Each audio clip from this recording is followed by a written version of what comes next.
Unraveling the Mystery, Curling in English. Hey everyone! Today, we're diving into the world of English phrases to explore the meaning of the term, curling. Whether you've come across this term while reading a book, watching a movie, or having a conversation, this video will help you understand its nuances and use it confidently. So, let's get started. When we talk about curling, in its most basic form, we're discussing the act of making something, especially hair, wavy or curly. This is often done using a curling iron or curlers.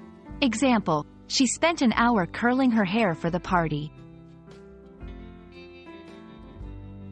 Did you know, curling is also the name of a winter sport?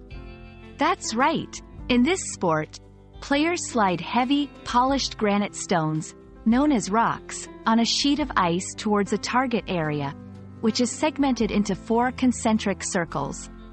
Fun fact: this sport is often referred to as chess on ice due to its strategic nature. The meaning of curling can change depending on the context in which it's used. Always consider the surrounding words and overall topic of the conversation. If someone is talking about a beauty routine, they're probably discussing hair. If they're discussing the Winter Olympics, they're probably talking about the sport. There you have it. The word, curling, can either be about making hair wavy or a fascinating game played on ice. Remember, understanding the context is the key to grasping the right meaning. We hope this video has been enlightening. Until next time, keep exploring the wonders of the English language.